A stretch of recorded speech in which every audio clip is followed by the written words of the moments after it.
Today we are studying about leukocytes. What is leukocytes? Leukocytes means white blood corpuscles, WBC. The white cells defend the body against disease by fighting infections like bacterial, viral, parasites, etc. মানে actually leucocytes হচ্ছে আমাদের শরীরের সেনাবাহিনী, soldiers. এই leucocyte দু রকমের হয়, গ্র্যানিউলোসাইট, অ্যাগ্র্যানিউলোসাইট। গ্র্যানিউলোসাইটের মধ্যে পড়ে নিউট্রোফিল, যেটা মাল্টিলোব নিউক্লিয়াস, ইওসিনোফিল, যেটা বাইলোব নিউক্লিয়াস এইটা, বেসোফিল, যেটা এস শেপড নিউক্লিয়াস।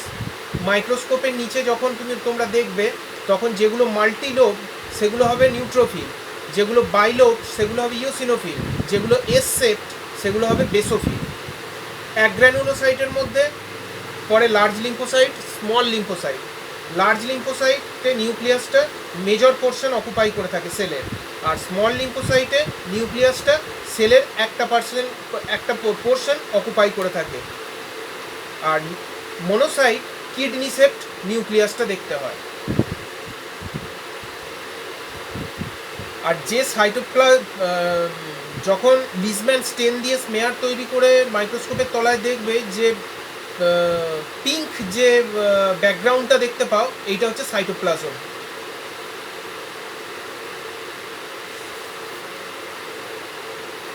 এবার তোমরা বোন ম্যারো সম্পর্কে জানো, বোন ম্যারোতেই ব্লাড সেল তৈরি হয়, তো সেই হিসাবে লিউকোসাইটও বোন ম্যারোতেই তৈরি হবে। 90% লিউকোসাইট তৈরি হয় বোন ম্যারোতে, বাকি 10 পড়ে রইল 10%। এরা অ্যাকচুয়াল সার্কুলেশনে থাকে। 1.5% অ্যাকচুয়াল সার্কুলেশনে থাকে, সেটাকে বলে মাইটোটিক পুল। 1.5% এন্ডোথেলিয়ামে থাকে। What is endothelium? এন্ডোথেলিয়াম মানে ব্লাড ভেসেলসের ভেতরের যে পোর্শনটা, ভেতরের দেয়ালের যে পোর্শনটা, এইটাকে বলা হয় এন্ডোথেলিয়াম। এখানে দেখো সবুজ মার্কার দিয়ে যেটা করে দিয়েছি, এটা হচ্ছে এন্ডোথেলিয়াম। এই 1.5% এন্ডোথেলিয়ামে থাকে, সেটা হচ্ছে মার্জিনাল পুল। 7% টিস্যুতে থাকে, টিস্যু পুল।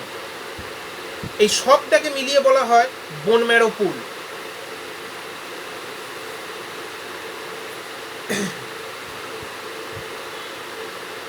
এবার ডেভেলপমেন্ট কি করে হয়, একটা ম্যাচিওর নিউট্রোফিল তৈরি হয় কি করে? এর আগের চ্যাপ্টারে তোমাদের বলেছিলাম যে কোনো ব্লাড সেল তৈরি হয় প্লুরিপোটেন্ট স্টেম সেল থেকে। এখানেও তাই, প্লুরিপোটেন্ট স্টেম সেল থেকে তৈরি হচ্ছে, শুরু হচ্ছে নিউট্রোফিল তৈরি হওয়া। এরপর কমিটেড স্টেম সেলে গেল, কমিটেড স্টেম সেল থেকে সিএফইউ জিএম মানে হচ্ছে colony, function, unit, granulocyte, monocyte. Colony CFU GM থেকে যাচ্ছে মাইলোব্লাস্ট। মাইলো কথাটার মানে হচ্ছে ম্যারো, মাইলোব্লাস্ট। তারপরের স্টেজ হচ্ছে প্রোমাইলোসাইটস, তারপরের স্টেজটা হচ্ছে মাইলোসাইটস, তারপরের স্টেজটা হচ্ছে মেটামাইলোসাইটস, তারপরের স্টেজটা হচ্ছে জুভেনাইল নিউট্রোফিল, তারপরে হচ্ছে ম্যাচিওর নিউট্রোফিল। তাহলে প্লুরিপোটেন্ট স্টেম সেল থেকে আস্তে আস্তে এই প্রত্যেকটা স্টেপকে কভার করে করে ম্যাচিওর শেষ অবধি ম্যাচিওর নিউট্রোফিল তৈরি হলো।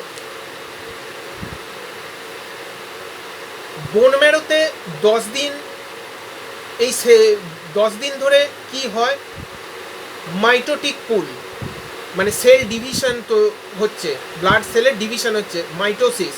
তাহলে মাইটোটিক পুল তৈরি হয় মাইলোসাইট অবধি, মাইটোটিক পুল তৈরি হয়। মাইটোটিক কোষ ডিভিশন হয়ে সেল ডিভিশন হয়ে গেল, এরপর চলে আসে ম্যাচিউরেশন পুলে। সেটা একদম ম্যাচিওর নিউট্রোফিল পর্যন্ত এই ম্যাচিউরেশন পুলটা থাকে। মাইটোটিক পুল থাকে মাইলোসাইট স্টেজ অবধি, আর ম্যাচিউরেশন পুল থাকে ম্যাচিওর নিউট্রোফিল স্টেজ অবধি। তাহলে বোন ম্যারোতে 10 দিন হলো। এবার ম্যাচিউরেশনের পর সেলগুলো কোথায় আসবে? ব্লাডে আসবে। ব্লাডে এরা 6 ঘন্টা থাকে। কিভাবে ব্লাডে এরা থাকে, সার্কুলেটিং পুল আর মার্জিনাল পুল। আগেই বলেছি মার্জিনাল পুল কোন হচ্ছে কোনটা, এন্ডোথেলিয়াম লেয়ারে যখন সেলগুলো থাকে তখন তাকে বলা হচ্ছে মার্জিনাল পুল। তাহলে circulating to pool to marginal pool, আবার marginal pool to circulating pool, এইভাবে 6 ঘন্টা এরা আসা যাওয়া করে। এরপর সেখান থেকে চলে আসে টিস্যুতে, এখানে থাকে 3 দিন। টিস্যু পুল থেকে তারপর সেলটার ডেথ হয়।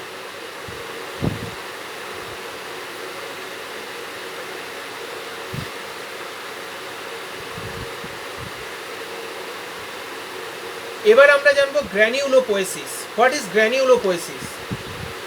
বোন ম্যারো যত বাড়বে তত গ্র্যানিউলোপোয়েসিস বাড়বে, মানে লিম্ফোসাইট আর মোনোসাইট এই সেল দুটো প্রোডাকশন হাই হতে শুরু করবে। যেহেতু 90% সেল বোন ম্যারোতেই তৈরি হয়, সেই কারণে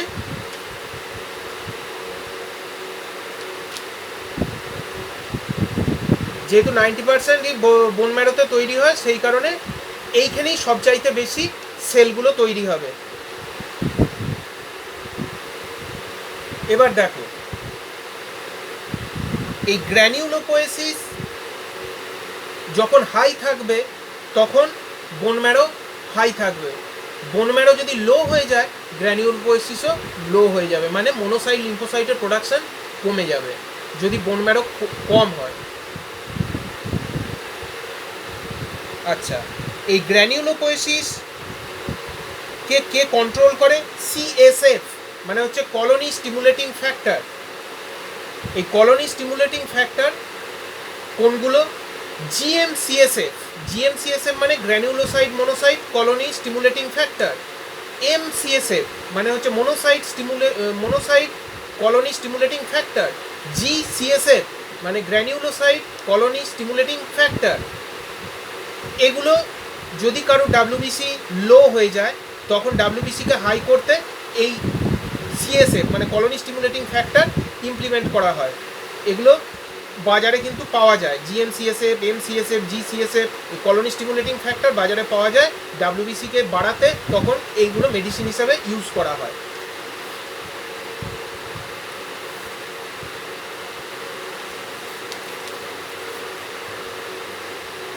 এরপর আমরা জানবো যে একটা নিউট্রোফিল কিভাবে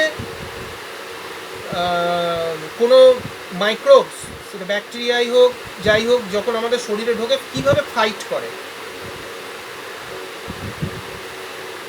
দেখো, প্রথমে 1 নম্বর হচ্ছে নিউট্রোফিল এন্ডোথেলিয়ামের সঙ্গে অ্যাটাচ হয়। নিউট্রোফিল ধরো বোন ম্যারোতে তৈরি হলো, ব্লাড সার্কুলেশনে এলো, দিয়ে এন্ডোথেলিয়ামের সঙ্গে অ্যাটাচ হলো। সিলেক্টিন প্রোটিনের মাধ্যমে এই অ্যাটাচমেন্টটা হয়।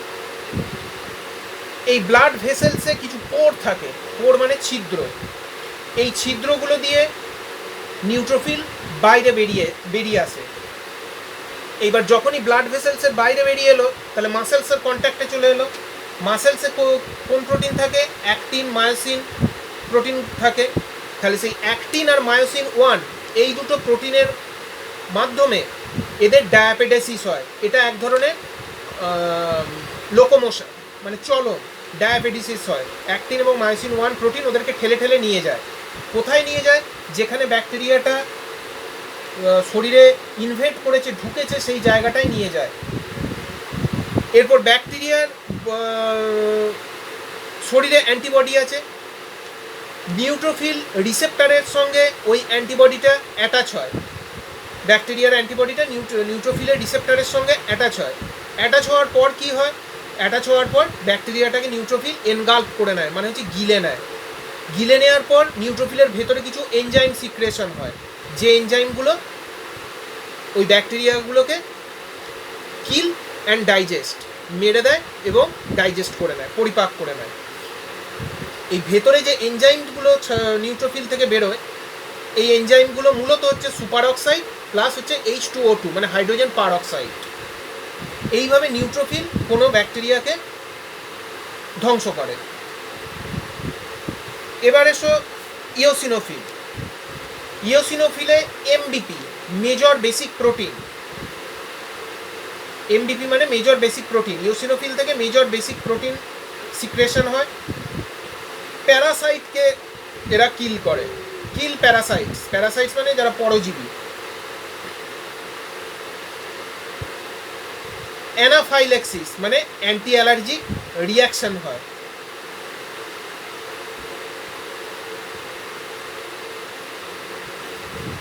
এরপর এসো বেসোফিলে। বেসোফিলে কি হয়, মাস্ট সেলের মতন বেসোফিলে কাজটা হয়। মাস্ট সেল জিনিসটা কি, মাস্ট সেল হচ্ছে resident cell of connective tissue, resident cell of connective tissue, blood connective tissue, এই কানেকটিভ টিস্যুতে এ রেসিডেন্ট সেল হিসেবে থাকে মাস্ট সেল। এতে হিস্টামিন, হেপারিন এই সমস্ত কেমিক্যালগুলো থাকে। বেসোফিলে আইজিই সিক্রেশন হয়, ইমিউনোগ্লোবিউলিন ই। এই ইমিউনোগ্লোবিউলিন ই হচ্ছে histamine releasing factor. Immunoglobulin E secretion হলে হাইপার সেন্সিটিভিটি রিয়াকশন হয়, যাকে আমরা বলি অ্যালার্জিক রিয়াকশন। সেই অ্যালার্জিক রিয়াকশন বা হাইপার সেন্সিটিভিটি রিয়াকশন হলে ইনফ্লামেশন হয়। এই হলো বেসোফিলের কাজ। বেসোফিলের পর এসো এবার লিম্ফোসাইটে। লিম্ফোসাইট আমাদেরকে ইমিউনিটি ডেভেলপমেন্টে হেল্প করে। ইমিউনিটি টি সেল মেডিয়েটেড হয় এবং টি সেল মেডিয়েটেড হয়, আর যেগুলো বি সেল সেগুলো হিউমোরাল হয়। এগুলো ইমিউনিটি চ্যাপ্টারে যখন যাব তখন বোঝাবো। আচ্ছা, এরপর এসো মোনোসাইটে। মোনোসাইটে কি হয়, অ্যান্টিজেন প্রসেস হয়। এখান থেকে ইন্টারলিউকিন 1 বেরোয়। ইন্টারলিউকিন 1টা কি, ইন্টারলিউকিন 1টা হচ্ছে একটা স্টিমুলেট। ইন্টারলিউকিন 1 হচ্ছে একটা স্টিমুলেট যা স্টিমুলেশন করে, মাইক্রোবসের সঙ্গে ফাইট করে, ফাইট উইথ মাইক্রোবস। এই ফাইটিংটা যখন হয় ইন্টারলিউকিন 1-এর সঙ্গে, তখন জ্বর আসে, মানে ফিভার অ্যারাইজ করে এবং ইনফ্লামেশন হয়। কিল মাইক্রোবস, তারপর ফ্যাগোসাইটোসিস মানে গিলে নেয়, মাইক্রোবসটাকে কিল করে। Multinucleated giant cell by fusing to defeat giant microbes. যখন জায়েন্ট মাইক্রোব শরীরে ঢোকে, যেমন টিবির জীবাণু যদি শরীরে ঢোকে, তখন এরা মাল্টি নিউক্লিয়েটেড জায়েন্ট সেল তৈরি করে। Monocyte multinucleated giant cell দিয়ে এই জায়েন্ট মাইক্রোবসকে এরা ধ্বংস করে।